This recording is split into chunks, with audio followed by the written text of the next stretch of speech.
പ്പെടുമാറാകട്ടെ. Daniel പ്രവാചകന്റെ പുസ്തകം പഠനത്തിലെ അതിന്റെ പരമ്പരയുടെ 11-ാം അധ്യായത്തിന്റെ 2-ാം പാർട്ടാണ്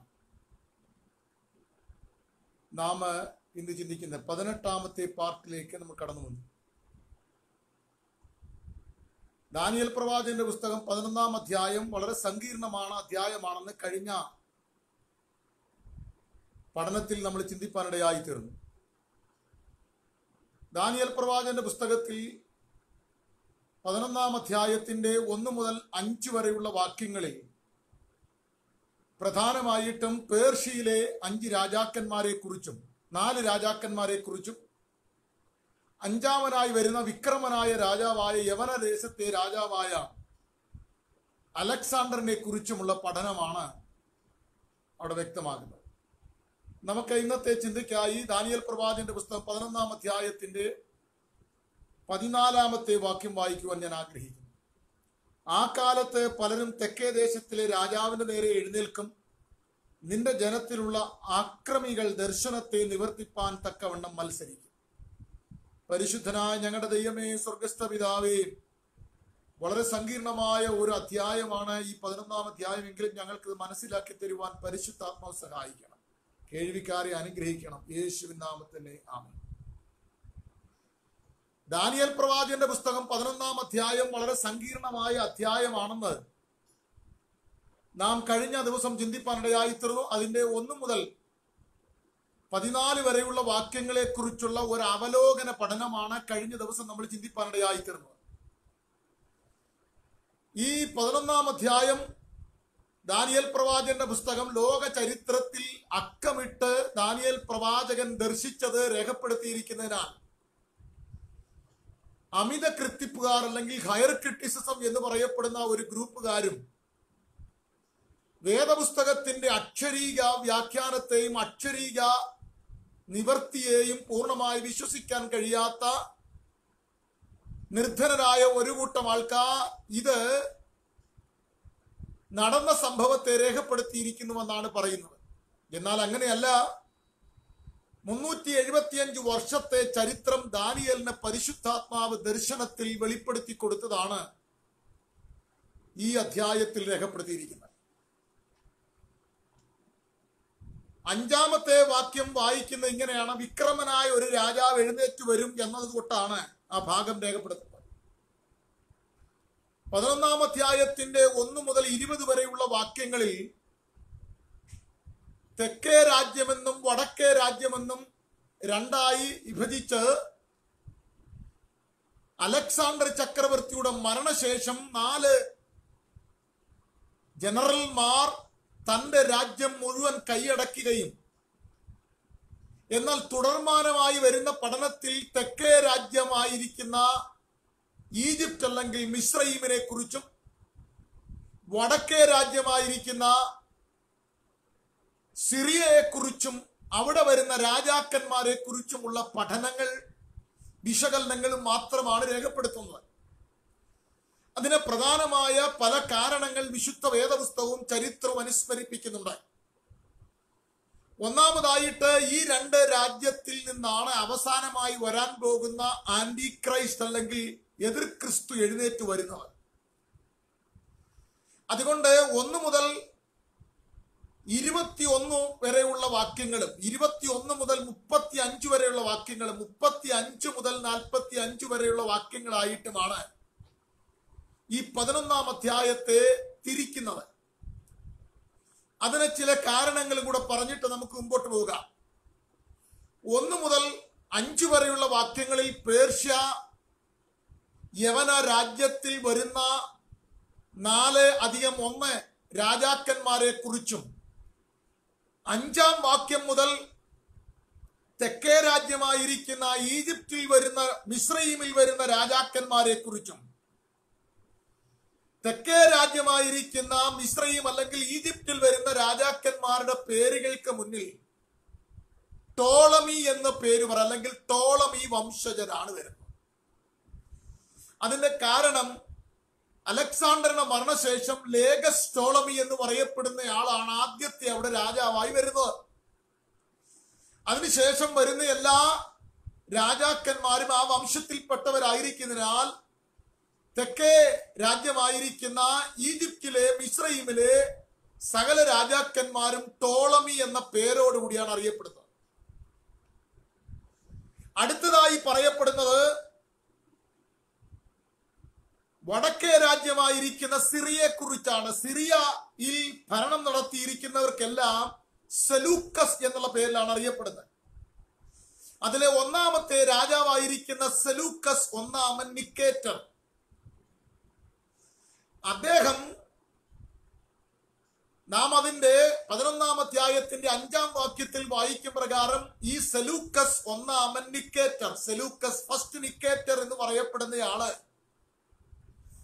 ഈജിപ്തിലെ അല്ലെങ്കിൽ മിസ്രൈമിലെ തെക്കേ ദേശത്തിലെ രാജാവായിരുന്ന ടോളമി ഫസ്റ്റ് സൊറ്റീർ എന്ന് പറയപ്പെടുന്ന ആളിന്റെ കീഴിൽ ഉള്ള ഒരു കമാൻഡർ ഇൻ ചീഫ് ആയിരുന്നു എങ്കിൽ തന്നെയും ദാനിയേൽ പ്രവാചകന്റെ പുസ്തകം 11-ാം അധ്യായത്തിൽ പറയും പ്രകാരം ഉത്തമനായ അവന്റെ കീഴിൽ ഉത്തമനായ മറ്റൊരുവൻ വന്ന് അവനേക്കാൾ ആധിപത്യം സ്ഥാപിക്കും എന്നാണ് രേഖപ്പെടുത്തിയിരിക്കുന്നത്.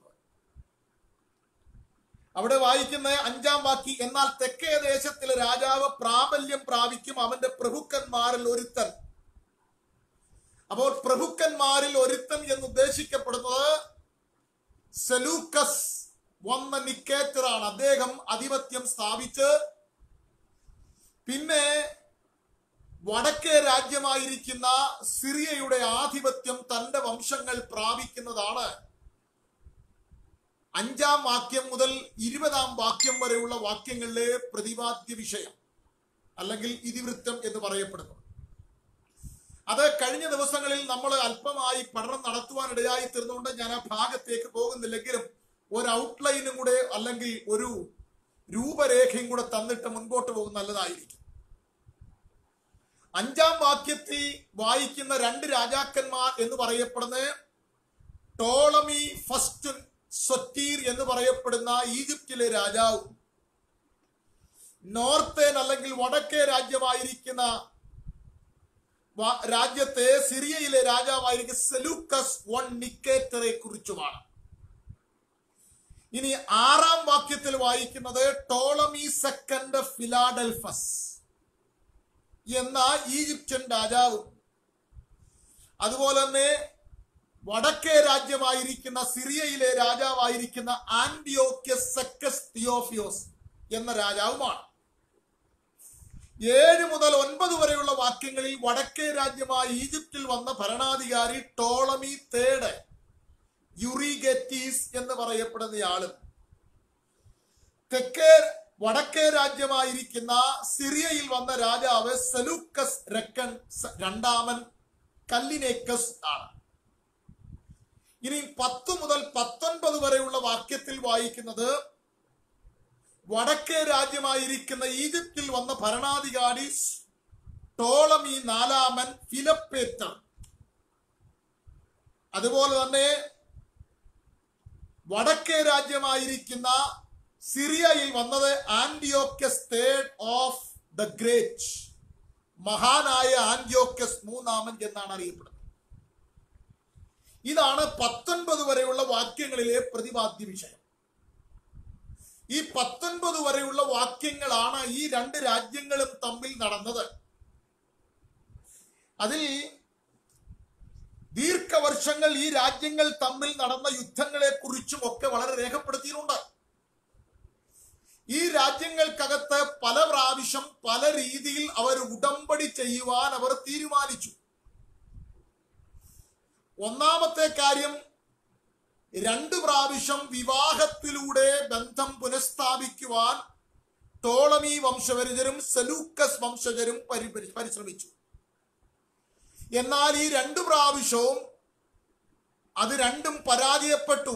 ആദ്യമായിട്ട് ബർണീസയെ കൊണ്ട് വിവാഹം കഴിപ്പിച്ച് ഒരു സമാധാന ഉടമ്പടി വരുത്തുവാൻ പരിശ്രമിച്ചു എങ്കിൽ തന്നെയും ടോളമിയുടെ മരണശേഷം ബർണീസ എന്ന് പറയപ്പെടുന്ന 2-ാം ഭാര്യയെ തിയൂസ് ഉപേക്ഷിക്കുകയും തന്റെ ആദ്യ ഭാര്യയായിരിക്കുന്ന ലവോദിസയെ സ്വീകരിച്ചു. എന്നാൽ ദാനിയേൽ പ്രവാചകന്റെ പുസ്തകത്തിൽ നമ്മൾ വായിക്കും പ്രകാരം അവിടെ ആ ഉടമ്പടി നിൽക്കുകയില്ല, അവളും അവളുടെ ജനകനും ഭീതി വിഷയമായി തീരും എന്ന് 11-ാം അധ്യായത്തിൽ വായിക്കും പ്രകാരം അവരിരുവരും ഭീതി വിഷയമായി തീർന്നു എന്ന് ഉദ്ദേശിക്കുന്ന രണ്ടാമതായി ലവോദിക്കയെ ഭാര്യയായി സ്വീകരിച്ചു എങ്കിൽ തന്നെയും തന്നെ ആദ്യം ഉപേക്ഷിച്ചതിൻ്റെ രോഷവും പകയും മുഖാന്തരം തന്റെ ഭർത്താവിന് വിഷം കൊടുത്തു കൊല്ലുകയും ബർണീസയെയും കുഞ്ഞിനെയും കൊല്ലുവാനിടയായിത്തീർന്നു. അതാണ് ആ ഭാഗത്തിൽ ഉടമ്പടി ചെയ്തു എങ്കിൽ തന്നെയും അത് നിൽക്കുകയില്ല, അവൻ ഇരിക്കുകയില്ല എന്നും പറയുന്നത്. ആ ഭാഗം അങ്ങനെ പര്യവസാനിച്ചിട്ട് താഴോട്ട് വരുമ്പോൾ രണ്ടാമത് നടന്ന ഒരു സംഭവമാണ് 17-ാം വാക്യം മുതൽ വായിക്കുന്നത്. നമ്മൾ ഇന്ന് വായിച്ച 15-ാമത്തെ വാക്യം മുതലാണ് നമ്മൾ ഇന്ന് ചിന്തിക്കുവാൻ കർത്താവിൽ ശരണപ്പെടുന്നത്. ബാക്കിയുള്ള ഭാഗങ്ങളെല്ലാം നമ്മൾ ചിന്തിപ്പാനിടയായിത്തീരും. ടോളമി 4-ാമൻ, ഫിലപ്പേറ്റർ ആൻഡ് ആന്റിയോക്യസ് 3-ാമൻ മഹാൻ 10 മുതൽ 19 വരെയുള്ള വാക്യങ്ങളിലെ പ്രതിപാദ്യ വിഷയം ഇതാണ്. സെലൂക്കസിന്റെ മകൻ സെലൂക്കസ് 3-ാമനാണ്. താൻ ശക്തനായ ഭരണാധികാരിയായിരുന്നു എങ്കിൽ തന്നെയും യുദ്ധത്തിൽ താൻ കൊല്ലപ്പെട്ടു. ആന്റിയോക്യസ് 3-ാമൻ മഹാൻ എന്നാണ് അറിയപ്പെടുന്നത്. സിറിയയുടെ സൈന്യ പദ്ധതി ഏറ്റെടുക്കുകയും വളരെ നിപുണതയോടുകൂടി തങ്ങൾക്ക് നഷ്ടപ്പെട്ട മിസ്രയീമിലെ ഭൂപ്രദേശങ്ങൾ താൻ തിരികെ പിടിക്കുകയും ചെയ്തു. എന്നാൽ 217 സിറിയയിൽ ഈജിപ്തിന്റെ സൈന്യമായിട്ടുള്ള യുദ്ധത്തിൽ ഫിലിപ്പ് ഫോറുമായി ഈജിപ്ത് നേരിട്ടു. അതാണ് 13 മുതൽ 16 വരെയുള്ള വാക്യങ്ങൾ രേഖപ്പെടുത്തിയിരിക്കുന്നത്. അവിടെ ടോളമി 5-ാമൻ എപ്പിഫാനസ് വലിയ വിജയം വരിച്ചതായി രേഖപ്പെടുത്തിയിട്ടുണ്ട്. അവിടെ ഈ കാലഘട്ടത്തിൽ ന്യായപ്രമാണത്തിനു വിരുദ്ധമായി, ദർശനത്തിന് വിരുദ്ധമായി എന്നൊരു വാക്ക് അവിടെ രേഖപ്പെടുത്തിയിട്ടുണ്ട്. ആ കാലത്ത് തെക്കേ ദേശത്തിലെ രാജാവ് 14-ാമത്തെ വാക്യം തന്റെ ജനത്തിലുള്ള ആക്രമികൾ ദർശനത്തെ നിവർത്തിപ്പാൻ തക്കവണ്ണം മത്സരിക്കും. യഹൂദന്മാരിൽ ചില വ്യക്തികൾ ആ കാലഘട്ടത്തിൽ ഈ ആന്റിയോക്യസ് എപ്പിഫാനസിനോട് ചേർന്ന് വംശജരോട് ചേർന്ന് യുദ്ധത്തിൽ ഏർപ്പെടും. അതാണ് ദർശനത്തിനെതിരായി, പ്രവചനത്തിനെതിരായി, ദൈവം പറഞ്ഞ കൽപ്പനയ്ക്ക് വിരുദ്ധമായി ചില പിന്മാറ്റക്കാരായ യഹൂദന്മാർ നിൽക്കും എന്നതാണ് അവിടെ അർത്ഥമാക്കുന്നത്. ഇനി 14-ാം വാക്യത്തിൽ എങ്കിലും ഇടറി വീഴും എന്ന് പറയുന്നത് ആ യുദ്ധത്തിൽ വളരെ ശക്തമായ പരാജയം തങ്ങൾക്കുണ്ടാകും. ആന്റിയോക്യസ് ഈജിപ്തിനെ മാത്രമല്ല കീഴ്പ്പെടുത്തിയ സീദോനെയും ഉറപ്പുള്ള പട്ടണങ്ങളെ പിടിക്കുമെന്ന് പറഞ്ഞത് സീദോൻ മുതലായ രാജ്യങ്ങളെയും 16-ൽ പറയുന്ന മനോഹര ദേശം, ഇംഗ്ലീഷിൽ ഗ്ലോറിയസ് ലാൻഡ് എന്നാണ് ഉപയോഗിച്ചിരിക്കുന്നത്. ഗ്ലോറിയസ് ലാൻഡ് എന്ന വാക്കിന് പലസ്തീൻ അല്ലെങ്കിൽ ജൂതയാണ്. ജൂതയെയും താൻ ആക്രമിക്കും എന്നാണ് കൊടുത്തിരിക്കുന്നത്. അങ്ങനെ അന്നത്തെ ഈജിപ്തിന്റെ പട്ടാള മേധാവിയായിരിക്കുന്ന ജനറൽ സ്കോപ്പ് വളരെ ശക്തനായ പ്രതിഭാശാലിയായ ഒരു പട്ടാള മേധാവി ആയിരിക്കുന്നതിനാൽ ആന്റിയോക്യസിനോട് ചേർന്ന സകല യഹൂദന്മാരെയും വളരെ കഠിനമായി ശിക്ഷിക്കുകയും യെരൂശലേമിനെ വളരെ ശിക്ഷയ്ക്ക് പാത്രീഭവിക്കുകയും അവരെ കഠിനമായ ടാക്സിന് അല്ലെങ്കിൽ കരം ചുമത്തുകയും ഈ കരം ചുമത്തി റോമിന് ട്രിബ്യൂട്ട് കപ്പം കൊടുക്കുവാനിടയായി തീരുകയും ചെയ്തു. ആ കാലഘട്ടങ്ങളിലെല്ലാം തന്നെ ഇവർ റോമിന്റെ അധീനതയിലായിരുന്നു, റോമിന്റെ ശാസന അധികാരത്തിന് കീഴിലായിരുന്നു എന്നും ചരിത്രം വായിക്കാൻ കഴിയുന്നു. ഇനിയും അതിന്റെ 15-ാം വാക്യത്തിൽ വായിക്കുന്നത് തെക്കേ ദേശത്തിലെ രാജാവ് വാടകോരി എന്ന് പറയുന്നവരുടെ അവരുടെ ശക്തമായ പടക്കൂട്ടങ്ങൾക്ക് നേരെ നിൽക്കും ശക്തിയില്ലാതായി എന്നാണ് പറയുന്നത്. അങ്ങനെ സ്കോപ്പ് ആന്റിയോക്കസ് തേർഡിന്റെ മുൻപിലും പലസ്തീൻ ആന്റിയോക്കസിന്റെ കീഴിലും അടിയറ പറയുവാനിടയായിത്തീർന്നു. ഇനിയും അടുത്തതായിട്ട് നമ്മൾ 17 മുതലുള്ള വാക്യത്തിൽ വായിക്കുന്ന ഭാഗങ്ങളാണ്. തുടർന്ന് ആന്റിയോക്കസ് ഗ്രീക്കിനെ ആക്രമിക്കാൻ പോയി. BC 191 തെർമയോപൈലെ എന്ന സ്ഥലത്ത് വെച്ച് താൻ പരാജയപ്പെട്ടു. 159 മഗ്നേഷ്യയായി താൻ പരാജയപ്പെടുത്തി. 17-ാമത്തെ വാക്യത്തിൽ പറയുന്ന ഒരു വിവാഹത്തെ കുറിച്ചാണ് അവിടെ രേഖപ്പെടുന്നത്. 17-ാമത്തെ വാക്യം ഞാനൊന്ന് വായിച്ചു കേൾപ്പിക്കാം. അവൻ തന്റെ സർവരാജ്യത്തിന്റെയും ശക്തിയോടുകൂടെ വരുവാൻ താല്പര്യം വയ്ക്കും. എന്നാൽ അവനോട് ഉടമ്പടി ചെയ്തു അവൻ നാശത്തിനായി തന്റെ മകളുടെ ഭാര്യയായി കൊടുക്കുകയും എങ്കിലും അവൾ നിൽക്കുകയില്ല, അവൻ ഇരിക്കുകയില്ല. ബർണീസയെ പണ്ട് ആന്റിയോക്യസ് കൊടുത്ത പോലെ രണ്ടാമത് ഒരു ഉടമ്പടിക്ക് വരികയാണ്. കഴിഞ്ഞകാല ചരിത്രത്തിൽ ലോക ചരിത്രത്തിൽ നടന്ന പോലെ ലോക രാഷ്ട്രീയ നാടകത്തിലെ മറ്റൊരു പ്രാവശ്യം കൂടെ ആവർത്തിക്കുകയാണ്. വിവാഹത്താൽ ഈജിപ്തും സിറിയയും രാജാക്കന്മാർ തമ്മിൽ ഒന്നിക്കുവാൻ പോകുകയാണ്. ആന്റിയോക്യസ് ഈജിപ്തിലെ രാജാക്കന്മാരുമായി ഒരു കരാറിന് തന്റെ മകൾ ആന്റിയോക്യസ് തന്റെ മകൾ ക്ലയോപാട്രയെ ഒന്നിനെ വിവാഹം കഴിക്കുന്നതിലൂടെ ടോളമി തന്റെ മകൻ അന്ന് 7 വയസ്സ് 10 വയസ്സിന് താഴെ പ്രായമേ ഉണ്ടായിരുന്നുള്ളൂ എന്ന് ചരിത്രം പറയുന്നു. ചില ചരിത്രകാരന്മാർ പറയുന്നു 7 വയസ്സ് മാത്രം പ്രായമേ ഉണ്ടായിരുന്നുള്ളൂ എന്ന്. ആ സമയത്ത് എപ്പിപ്പാനസ് പ്രായപൂർത്തിയാകാത്തതിനാൽ 7 വയസ്സ് മാത്രമേ പ്രായമുള്ള ടോളമിക്ക് 7 വയസ്സ് മാത്രമേ പ്രായമുണ്ടായിരുന്നതിനാൽ 5 വർഷത്തേക്ക് വിവാഹം നിശ്ചയം ചെയ്തിട്ട് നീട്ടിവെച്ചു എന്നാണ് കാണുന്നത്. എന്നാൽ ആ ഭാഗത്തിൽ അവൾ നിൽക്കുകയില്ല, അവൾ ഇരിക്കുകയില്ല എന്ന് 17-ാം വാക്യത്തിന്റെ അവസാന സെന്റൻസിൽ ഉപയോഗിച്ചിരിക്കുന്ന ക്ലയോപാട്ര ഉദ്ദേശിച്ചതുപോലെ തന്റെ പിതാവിന് അനുകൂലമായി ഒരു നിലപാടല്ല സ്വീകരിച്ചത്. ക്ലയോപാട്ര ഭർത്താവിനോടുകൂടെ നിൽക്കുകയും തന്റെ പിതാവിനെ തള്ളിക്കളയുകയും തള്ളിപ്പറയുകയും ചെയ്തതായിട്ടാണ് ചരിത്രം നമ്മുടെ മുമ്പിൽ പറയുന്നത്. അങ്ങനെ അതുകൊണ്ടാണ് അവന്റെ നാശത്തിനായി ഭാര്യയെ കൊടുക്കും എന്ന് ഉപദേശിച്ചിരിക്കുന്നത്. 17-ാം വാക്യത്തിൽ ഇങ്ങനെ നിവർത്തിയ വിവാഹം മൂലം അന്ത്യോക്യസ് പ്രതീക്ഷിച്ചത് വിഫലമായി തീർന്നു. അവൾ നിൽക്കുകയില്ല, അവൻ ഇരിക്കുകയില്ല എന്നുള്ള പ്രവചനത്തിനനുസരണമായി ക്ലയോപാട്ര ഭർത്താവിനോട് ചേർന്ന പിതാവിനെ ദ്വേഷിക്കുന്നതായി കാണാം. ഇനി അടുത്ത 18-ാം വാക്യത്തിൽ പിന്നെ അവൻ തീരപ്രദേശങ്ങളിലേക്ക് മുഖം തിരിച്ച് പലതും പിടിക്കും, എന്നാൽ അവൻ കാണിച്ച നിന്ന ഒരു അധിപതി നിർത്തലാക്കും, അത്രയുമല്ല അവന്റെ നിന്ന അവന്റെ മേൽ വരുത്തും. 18-ാം വാക്യത്തിൽ മഹാനായ അന്ത്യോക്യസിന്റെ തീരപ്രദേശങ്ങളിലെ ആക്രമണങ്ങളെ കുറിച്ചാണ് പ്രസ്താവിക്കുന്നത്. റോമരോടുള്ള യുദ്ധത്തിൽ ചില ദ്വീപുകൾ അവൻ കൈവശമാക്കും,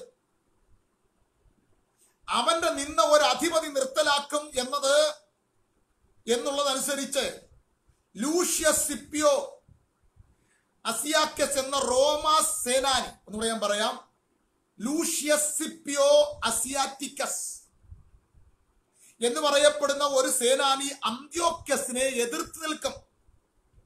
BC 190 മഗ്നീഷ്യ എന്ന സ്ഥലത്ത് വെച്ച് പ്രസ്തുത റോമാ സൈന്യാധിപൻ അന്ത്യോക്യസിനെ തോൽപ്പിക്കുന്നതാണ് 18-ാം വാക്യത്തിലെ ഇതിവൃത്തം. പല സ്ഥലത്തു നിന്നും ആക്രമങ്ങൾ അഭിമുഖീകരിക്കേണ്ടി വന്ന അന്ത്യോക്യസ് സ്വദേശത്തിലെ കോട്ടകളുടെ നേരെ മുഖം തിരിക്കുകയും പെട്ടെന്ന് ഒരാപത്തിൽ പെടുവാനിടയാകുകയും ചെയ്യും.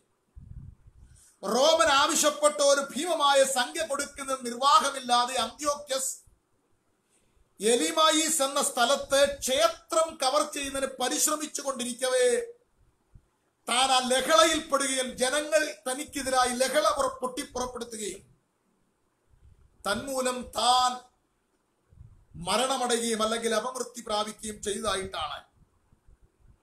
അങ്ങനെയാണ് 19-ാം വാക്യത്തിൽ വായിക്കുന്നത്, അവൻ ഇടറി വീണ ഇല്ലാതെയാകും എന്ന് പറയപ്പെടുന്നു. 19-ാം അന്ത്യോക്യസ് ഇടറി വീണ അങ്ങനെ ഇല്ലാതെയാകും എന്നുള്ള പ്രവചനം നിവൃത്തിയായി. ഇനി അടുത്ത 20-ാം വാക്യത്തിൽ 20-ാം വാക്യം വായിക്കുന്നത്, അവന് പകരം എഴുന്നേൽക്കുന്നവൻ രാജ്യത്തിന്റെ മനോഹര ദേശത്തൂടെ അപഹാരിയായിരിക്കും. ഇനി മുതലാണ് വളരെ പ്രധാനപ്പെട്ടതായ ഒരു ചരിത്രം നമ്മൾ ചിന്തിക്കുന്നത്. അന്ത്യോക്യസിന് പകരമായി സെലൂക്കസ് പിലപ്പേറ്റർ ചുങ്കം പിരിക്കുന്നതിന് അപഹാരിയായ ഹെലിയോഡോറസ്, അപഹാരി എന്നുള്ള വാക്കാണ് ഉപയോഗിച്ചിരിക്കുന്നത്. ഹെലിയോഡോറസിനെ മനോഹര ദേശമായിരിക്കുന്ന പലസ്തീൻ അല്ലെങ്കിൽ യഹൂദയിലേക്ക് അയക്കുന്നതാണ് രേഖപ്പെടുത്തിയിരിക്കുന്നത്. കുറെ ദിവസം കഴിഞ്ഞ് അന്ത്യോക്യസ് മരണമടയുന്നു എന്നുള്ളതാണ്. അതായത് 12 വർഷം കഴിഞ്ഞപ്പോൾ ഹെലിയോഡോറസ് എന്ന് പറയപ്പെടുന്ന ഈ അപഹാരിയായിരിക്കുന്നയാള് 20-ാം വാക്യത്തിൽ പറയുന്നയാള് തന്റെ യജമാനനായിരിക്കുന്ന രാജാവിന് വിഷം കൊടുത്തു കൊല്ലും. അതാണ് കുറെ ദിവസത്തേക്ക് അവൻ സംഹരിക്കപ്പെടും, ദിവസത്തിനകം അവൻ സംഹരിക്കപ്പെടും.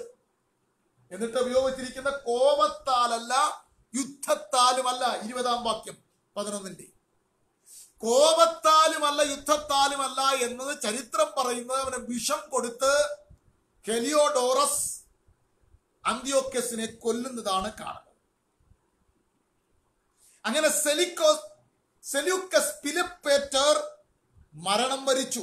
ഉടനെ സഹോദരനായിരിക്കുന്ന ആന്ത്യോക്യസ് എപ്പിപ്പാനസ് പെർഗമോസിലെ രാജാവായിരിക്കുന്ന യുമനയോസിന്റെ സഹായത്തോടുകൂടി BC 175 സിറിയയുടെ സിംഹാസനം കൈവശമാക്കി.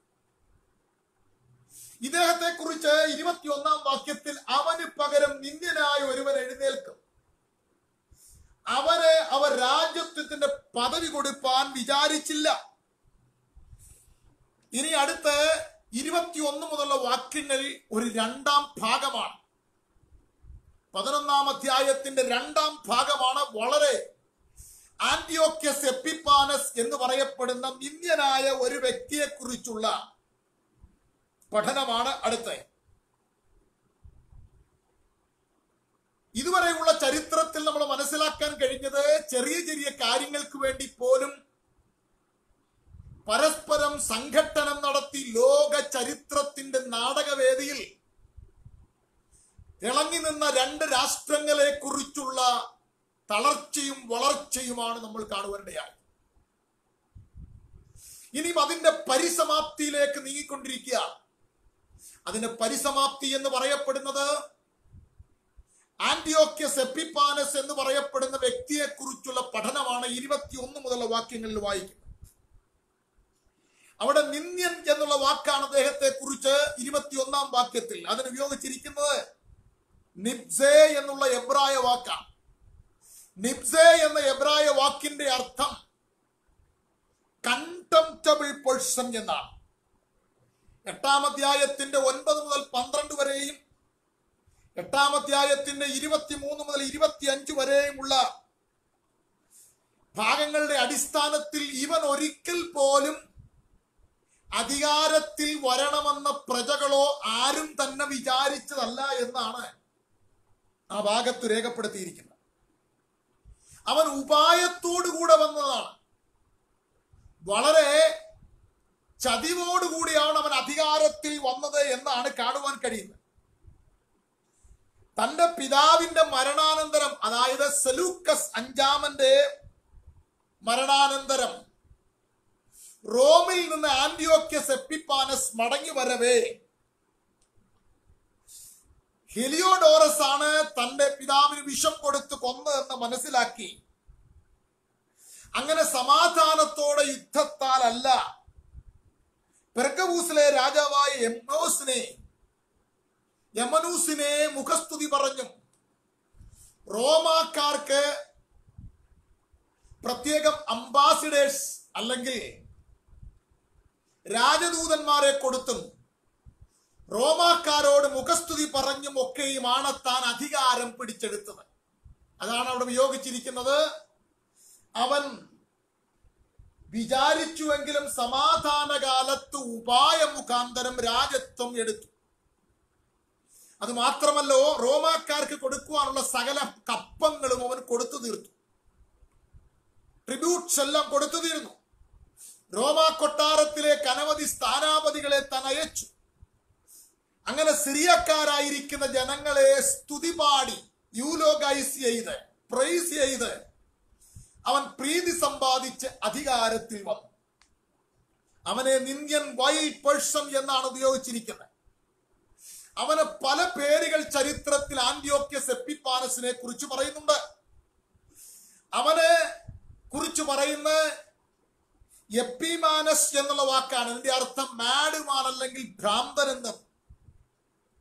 എപ്പിഫാനേഷ്യസ് എന്ന് പറയുന്ന വാക്ക് ഇല്ലസ്ട്രസോൺ പ്രശസ്തനായ കേളികേട്ടൊരുത്തനെന്നും, എപ്പിത്തിയോസ് എന്ന അല്ലെങ്കിൽ ദൈവത്തിന്റെ പ്രത്യക്ഷത എന്നും ഒക്കെയുള്ള പേരുകളിലാണ് ചരിത്രത്തിൽ അവനെ അവകാശപ്പെടുന്നത്. യഥാർത്ഥത്തിൽ അധികാരത്തിൽ വരേണ്ടയാള് ഡിമോട്രിയോസ് സൊറ്റീർ എന്ന് പറയപ്പെടുന്ന ആളാണ്. അദ്ദേഹം വളരെ ചെറുപ്പമായിരുന്നത് കൊണ്ട് അദ്ദേഹത്തിന്റെ സംരക്ഷണ ആന്റിയോക്യസ് എപ്പിഫാനസ് ഏറ്റെടുക്കാമെന്ന് പറഞ്ഞ് താന് അധികാരത്തിൽ വരികയാണ്, അധികാരം തട്ടിയെടുക്കുകയാണ്. ആന്റിയോക്യസ് എപ്പിഫാനസിനെ കുറിച്ച് ചരിത്രം പറയുന്നത് വളരെ ശക്തമായ രീതിയിൽ പടനീക്കം നയിക്കുന്നതിനും ശത്രുരാജ്യങ്ങളെ ഉപായത്താൽ ഒതുക്കുന്നതിനും പരാജയപ്പെടുത്തുന്നതിനും തനിക്ക് ശക്തമായ കാര്യനിർവഹണം അല്ലെങ്കിൽ സ്ട്രാറ്റജി തനിക്കുണ്ടായിരുന്നു എന്നാണ്. തന്റെ ആദ്യത്തെ സൈനിക പ്രവർത്തനം അല്ലെങ്കിൽ ക്യാമ്പയിൻ ഈജിപ്തിനായിരുന്നു. അതാണ് 11-ാം അധ്യായത്തിന്റെ 21 മുതൽ 28 വരെയുള്ള വാക്യങ്ങളിലെ പ്രതിപാദ്യ വിഷയം. മഹാസൈന്യത്തോടെ തെക്കേ ദേശത്തിലെ രാജാവിനോട് എതിർക്കം. 25-ാം വാക്യം. യുദ്ധകാലത്തിൽ ഈജിപ്തുകാർ പിടിച്ചെടുത്ത അല്ലെങ്കിൽ മിസ്രൈമ്യർ പിടിച്ചെടുത്ത സകല സ്ഥലങ്ങളും ആന്റിയോക്യസ് എപ്പിഫാനസ് തിരിച്ചെടുക്കും. അടുത്ത ഭാഗത്ത് ഇവർ തമ്മിൽ പരസ്പരമായി ചർച്ചകളൊക്കെ നടത്തും. പക്ഷെ ഈ ചർച്ചകളൊക്കെയും ഉപായത്തോടു കൂടി എന്നാണ് 25-ാം വാക്യം. ഞാൻ ആ വാക്യമാ. അവനെ അന്നം കൊണ്ട് ഉപജീവിച്ചവർ അവനെ നശിപ്പിക്കും. പലരും നിഹതന്മാരായി. രാജാക്കന്മാർ ഇരുവരും ദുഷ്ടത പ്രവർത്തിപ്പാൻ ഭാവിച്ചുകൊണ്ട് ഒരു മേശയെങ്കിൽ ഭോഷ്ക്ക് സംസാരിക്കും. ആന്റിയോക്യസ് എപ്പിഫാനസിന്റെയും സെലൂക്കസിന്റെയും വംശത്തിൽപ്പെട്ട ഈജിപ്തിലെയും സിറിയയിലെയും രാജാക്കന്മാർ പരസ്പരം ഒരു മേശയിൽ നിന്ന് സംസാരിക്കുമെങ്കിലും ഹൃദയത്തിൽ പകയും വിദ്വേഷവും ചതിവും വെച്ചുകൊണ്ടായിരിക്കും അവർ സംസാരിക്കുന്നത്. അതുകൊണ്ട് ഒരു കാരണവശാലും അവരുടെ ചർച്ച ഒരു സമാധാനത്തോടെ പര്യവസാനിക്കുകയോ യുദ്ധത്തിന് വിരാമം കുറിക്കുകയോ ചെയ്യുന്നില്ല. അതാണ് 25 മുതൽ 28 വരെയുള്ള വാക്യങ്ങളിൽ നാം വായിക്കുന്നത്. അവർ ഒരുമിച്ചിരുന്ന് ഭക്ഷിക്കുമെങ്കിൽ തന്നെയും അവർക്ക് പരസ്പരം ചെയ്യുവാൻ കഴിയത്തില്ല. AD 170 സിറിയയിൽ നിന്ന് മടങ്ങി വരവേ അന്ത്യോക്യസ് പലസ്തീന്റെ ആലയത്തിലെ ധനത്തെ കുറിച്ച് നോട്ടമിട്ടു. സൈമൺ എന്ന് പറയപ്പെടുന്ന ഒരു പിന്മാറ്റക്കാരനായിരിക്കുന്ന യഹൂദനാണ് ഈ കാര്യത്തെ കുറിച്ചുള്ള അറിവ് ആന്റിയോക്യസ് എപ്പിഫാനസിന് കൊടുത്തു എന്നാണ് ചില ചരിത്രം അവകാശപ്പെടുന്നത്. അങ്ങനെ ആന്റിയോക്യസ് എപ്പിഫാനസിനോട് പറയുന്നു, യെരുശലേം ദേവാലയത്തിനകത്ത് ധാരാളം ധനമുണ്ട്, അത് കൊള്ളയടിക്കണം എന്ന് പറഞ്ഞു. അതാണ് 28-ാം വാക്യത്തിൽ വായിക്കുന്നത്. വളരെ സമ്പത്തോട് സ്വദേശത്തേക്ക് മടങ്ങിപ്പോകും. റോമിൽ നിന്നവൻ മടങ്ങി വരുമ്പോൾ, ഈജിപ്തിൽ നിന്നവൻ മടങ്ങി വരുമ്പോൾ വിശുദ്ധ നിയമത്തിന് വിരോധമായി മനോഗതം വെച്ച് അനുഷ്ഠിച്ച് സ്വദേശത്തേക്ക് മടങ്ങിപ്പോകും. അതാണ് അവൻ യെരുശലേമിനെയും യെരുശലേം ദേവാലയത്തെയും കൊള്ളയടിക്കുവാൻ മനോഗതം ചിന്തിച്ചു എന്ന് 28-ാം വാക്യത്തിൽ വായിക്കുന്നു. വിശുദ്ധ നിയമത്തിന് വിരോധമായി മനോഗതം നിയമിച്ചു. താൻ ദേവാലയത്തെ കൊള്ളയടിക്കുകയും നിരന്തര ഹോമരാഗം നിർത്തലാക്കുകയും ചെയ്യുന്നതാണ് അവിടെ രേഖപ്പെടുത്തിയിരിക്കുന്നത്. അതിനുശേഷം അവിടെ പറയുന്ന 22-ാം വാക്യത്തിൽ വായിക്കുന്ന ഒരു ഭാഗമുണ്ട്. 22-ാം വാക്യം, പ്രളയതുല്യമായ സൈന്യങ്ങളും നിയമത്തിന്റെ പ്രഭു അവന്റെ മുമ്പിൽ പ്രവഹിക്കപ്പെടും. നിയമത്തിന്റെ പ്രഭു എന്ന് പറയപ്പെടുന്ന അന്നത്തെ കാലഘട്ടത്തിലെ മഹാപുരോഹിതനായിരുന്ന ഒണിയാസിനെ സ്ഥാനത്തു നിന്ന് താൻ ഭ്രഷ്ടനാക്കുകയും ആ സ്ഥാനം മറ്റ് പിന്മാറ്റക്കാരനായിരുന്ന ഒരാൾക്ക് ജാസൺ കൊടുത്തു എന്നുമാണ് പറയപ്പെടുന്നത്. അതിനുശേഷം ജാസൺ എന്ന് പറയപ്പെടുന്ന ഒരു യഹൂദ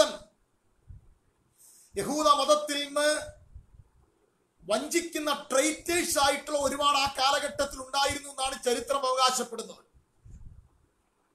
അവർ ഒരു വിളംബരം പുറപ്പെടുവിക്കുകയും ആന്റിയോക്യസ് എപ്പിഫാനസ് കൊന്നു അല്ലെങ്കിൽ കൊല്ലപ്പെട്ടു എന്ന് താൻ ജീവിച്ചിരിക്കുമ്പോൾ തന്നെ യഹൂദന്മാർ ഒരു വിളംബരം പുറപ്പെടുവിച്ചു. ഇതിൽ കോപിഷ്ഠനായി തീർന്ന ആന്റിയോക്യസ് എപ്പിഫാനസ് 10,000-കണക്കിന് യഹൂദന്മാരെ കൊല ചെയ്തു. മാത്രമല്ല, യെരുശലേം ദേവാലയം കൊള്ളയടിക്കാൻ വരുമ്പോൾ അതിന് എതിർപ്പെട്ട യഹൂദന്മാരെ അവരുടെ നിഷ്കരുണം കൊല ചെയ്തു എന്നും ചരിത്രത്തിൽ ആവർത്തിക്കുന്നുണ്ട്.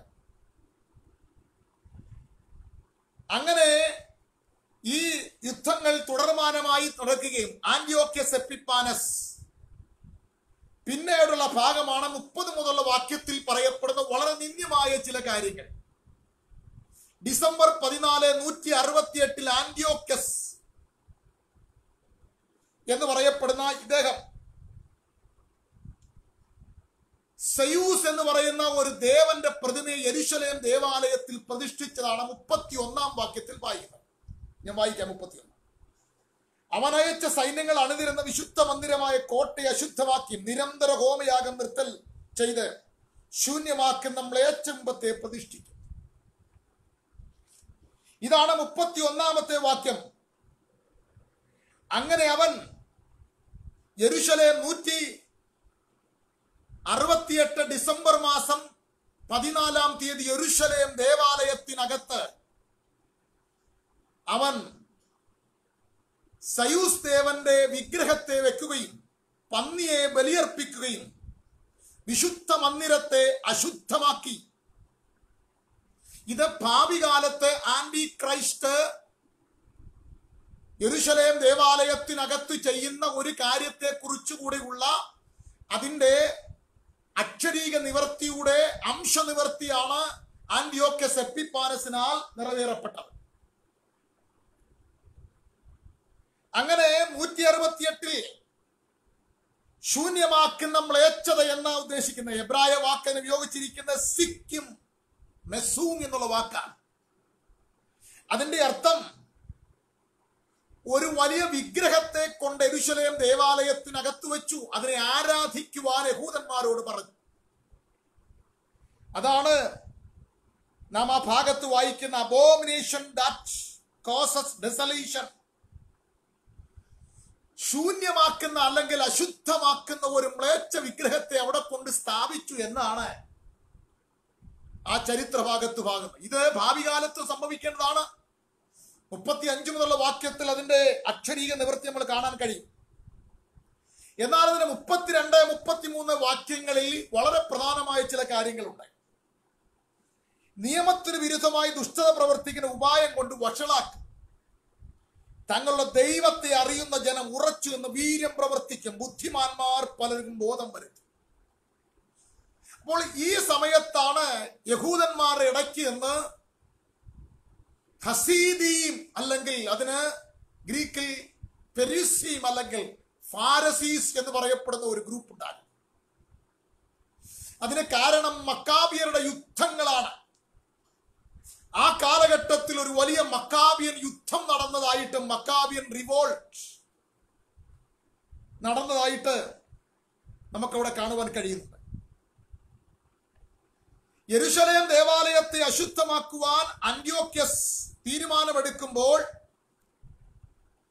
ഈ സമയത്താണ് മക്കാബിയർ എന്ന് പറയപ്പെടുന്ന ഒരു ഗ്രൂപ്പ് എഴുന്നേൽക്കുന്നത്. തങ്ങളുടെ ദൈവത്തെ അറിയുന്ന ജനം ഉറച്ചു എന്ന വീര്യം പ്രവർത്തിക്കും എന്ന് പറയുന്ന 32-ാമത്തെ വാക്യത്തിൽ മക്കാബിയുടെ നേതൃത്വത്തിൽ സ്വദേശാഭിമാനികളായിരിക്കുന്ന ശക്തന്മാരായ ഒരു കൂട്ടം യഹൂദന്മാർ എപ്പിപ്പാനസിന്റെ ക്രൂര ഭരണത്തിനെതിരായി സ്വാതന്ത്ര്യം പ്രഖ്യാപിക്കുകയും അവർ ഒളിപ്പോർ യുദ്ധം നടത്തുകയും ചെയ്യും. അങ്ങനെ ഒളിപ്പോർ യുദ്ധം നടത്തി യെരുശലേം ദേവാലയത്തെ അവർ ശുദ്ധീകരിപ്പാൻ തീരുമാനിക്കുക. അങ്ങനെ 33-34 വാക്യത്തിൽ വായിക്കുന്ന വാൾ കൊണ്ടും തീ കൊണ്ടും പ്രവാസം കൊണ്ടും അവർ കവർച്ച കൊണ്ടും അനേക വിധത്തിൽ അതിനെതിരായി നിൽക്കുന്ന യഹൂദന്മാരെ അവർ കൊണ്ടെടുക്കുവാനിടയായിത്തീരും. ഈ മക്കാബി റിവോൾട്ടിനെ കുറിച്ച് അല്ലെങ്കിൽ മക്കാബി വിപ്ലവത്തെ കുറിച്ച് മക്കാബി എന്ന് പറയപ്പെടുന്ന പുസ്തകത്തിൽ അല്ലെങ്കിൽ അപ്പോക്രിഫ ഗ്രന്ഥത്തിൽ ഗൂഢഗ്രന്ഥത്തിൽ രേഖപ്പെടുത്തിയിട്ടുണ്ട്. ഞാൻ അതിന്റെ 1-2 ഭാഗങ്ങളൊന്ന് പറയാം. മത്തത്യാസ് എന്ന് പറയപ്പെടുന്നയാള്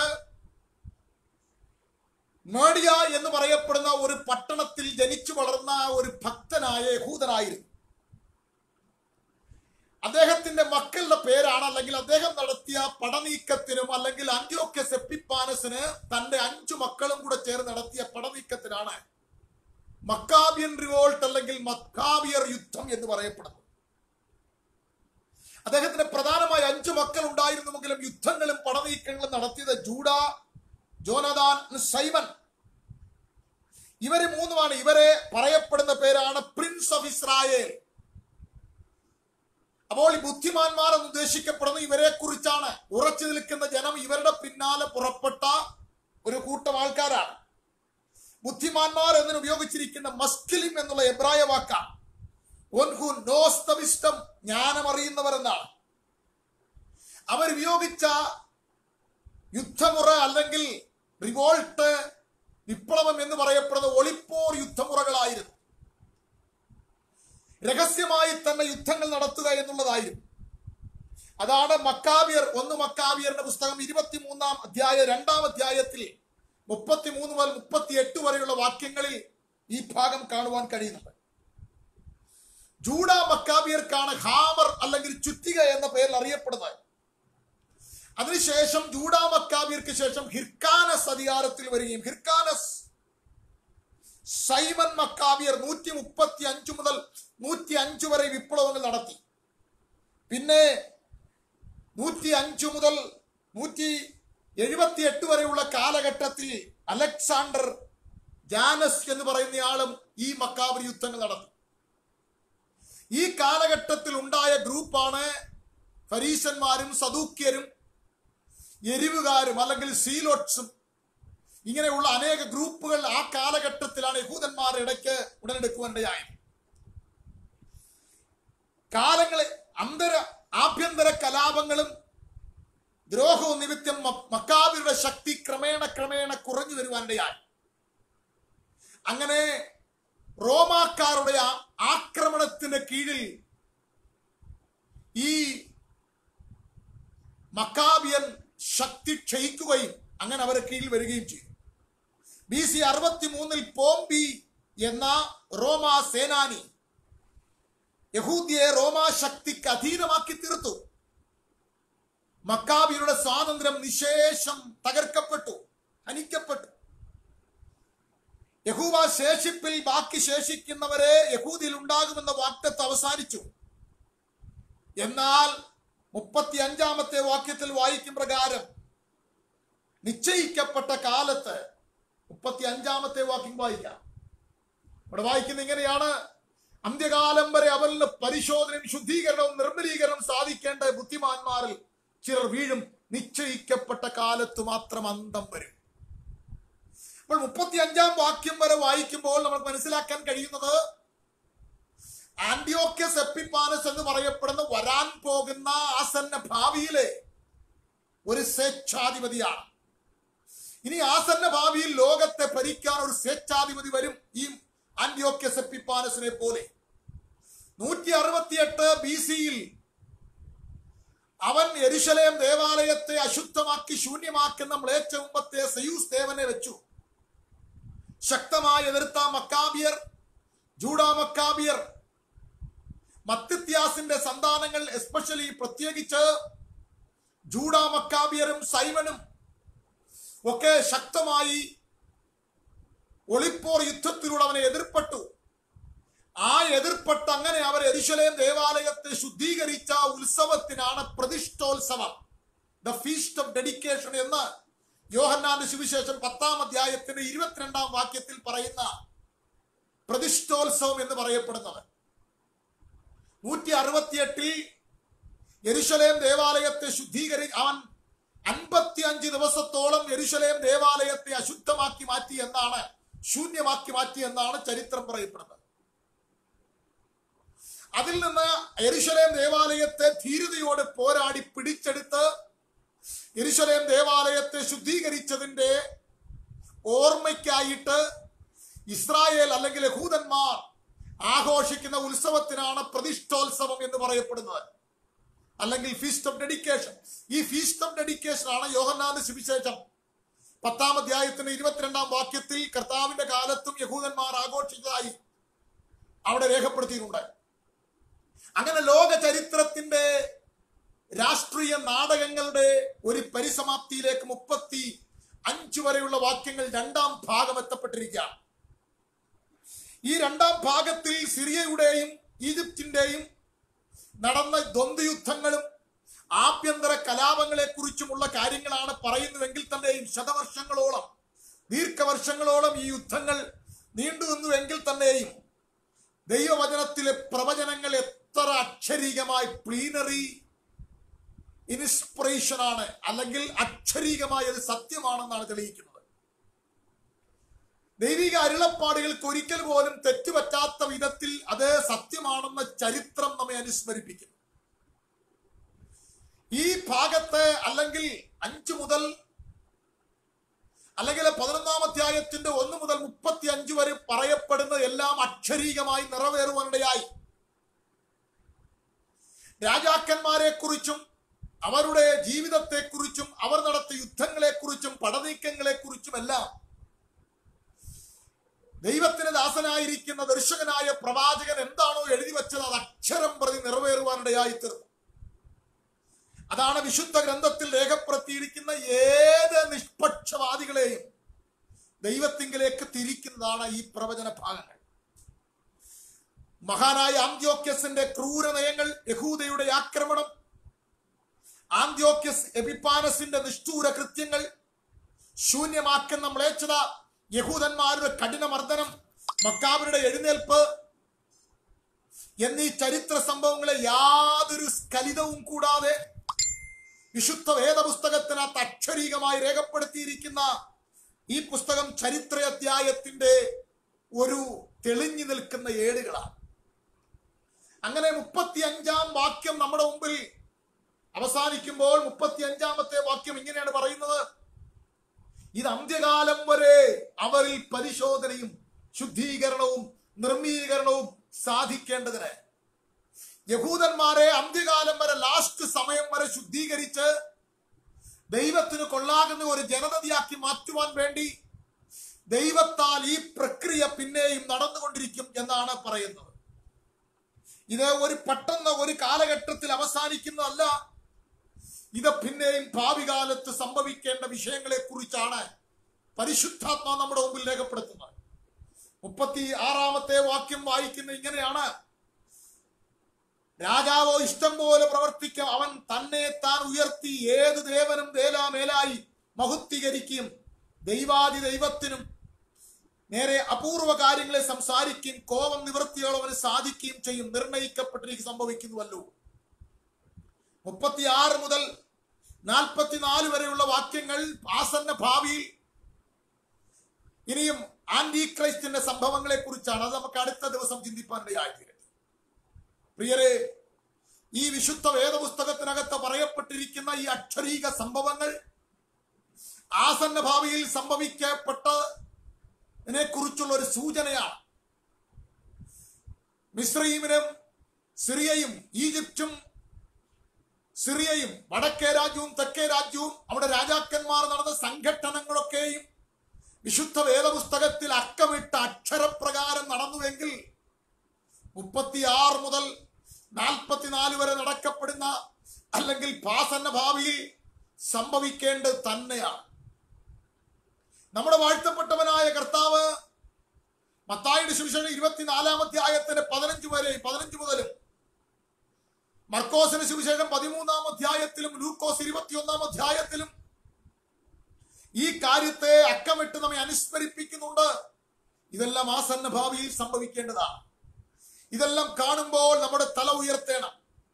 നമ്മുടെ കർത്താവായ യേശു ക്രിസ്തു വാതിക്കലായി, അവന്റെ വരവിനായി, അവന്റെ ത്വരിതാഗമനത്തിനായി, അവന്റെ ദ്വിതീയാഗമനത്തിനായി പ്രത്യാശയോടും വിശുദ്ധിയോടും വേർപാടോടും ജീവിക്കപ്പെടുവാൻ ഈ ദൈവവചനം നമ്മെ അനുഗ്രഹിക്കട്ടെ, സഹായിക്കട്ടെ എന്ന് പ്രാർത്ഥിച്ചുകൊണ്ട് വാക്കിൽ വിരമിക്ക് നമുക്ക് പ്രാർത്ഥിക്കാം. സ്വർഗസ്ഥ ദൈവമേ, കേട്ട വചനത്തെ ദൈവജനത്തിന് അനുഗ്രഹമായി തീർക്കാൻ സഹായിക്കണം. പ്രാർത്ഥന കേട്ടനായി സ്തോത്രം. യേശുവിൻ നാമത്തിൽ തന്നെ.